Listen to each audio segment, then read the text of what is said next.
자, 공부법 특강 미라클 2명의 성공 사례에 대해서 말씀을 드리도록 하겠습니다.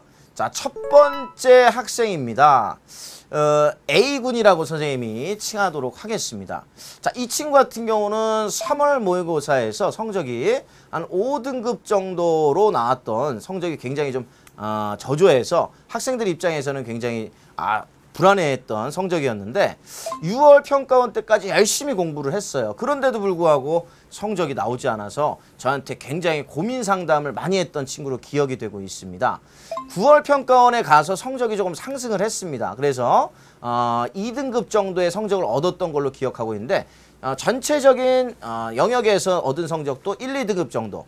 마지막 수능에서 급상승 성적을 하게 되죠. 그래서 전체적인 영역에서는 1, 2등급 정도가 나왔던 걸로 기억이 됩니다. 이 친구는 결국 의학 계열로 진학을 하고 싶어 했는데 결국은 한의대에 진학했던 친구였습니다. 그런데 6월 달까지는 성적이 안 오르다가 마지막에 성적이 올랐던 비법이 뭐였냐? 그 팁을 드리게 되면 자, 개념에 충실했다는 거예요. 이 학생은 개념을 열심히 공부를 하다 보니까 그만큼 시간이 좀 지연됐던 거고 6월 평가원 때 성적이 안 나와서 불안했지만 그런 모든 것들이 응축이 돼서 마지막에 성적 향상이라는 선물로 보답을 받았던 학생으로 기억이 됩니다. 그래서 여러분들도 개념 무시 못합니다. 개념에 충실한 공부를 하신다면 중간에 우여곡절이 좀 있다 할지라도 성적 향상은 이루어질 수 있다. 그래서 개념에 포커스를 맞춰서 공부를 하시기 바라고요. 자, 이번에는 두 번째 학생입니다. B학생인데 이 친구는 공학 계열을 진학하고 싶었던 학생이었어요.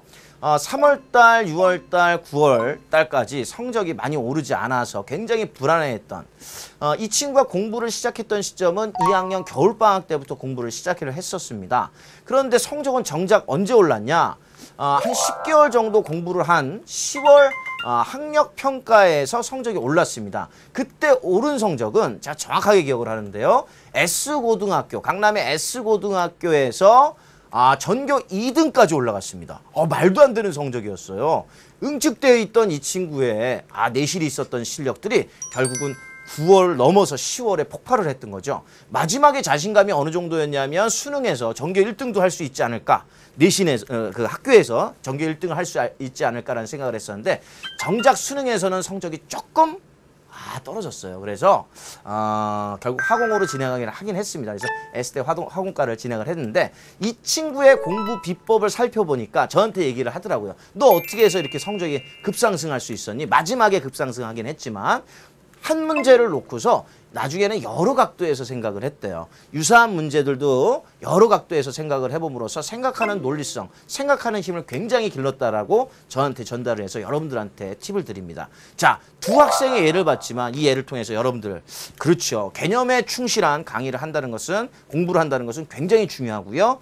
그리고 생각하는 힘을 기르는 것은 지금 수능에서 물리의 출제 경향과도 상통한다고 볼 수 있습니다. 그래서 앞으로 여러분들이 공부하시면서 내가 개념이 어느 정도 완성이 돼서 문제를 풀이를 들어갔을 때에도 틀린 문제에 대해서 다양한 각도로 생각을 하는 것은 굉장히 여러분들한테 수능에서 만점 받을 수 있는 비결이 되지 않을까라는 생각을 드립니다.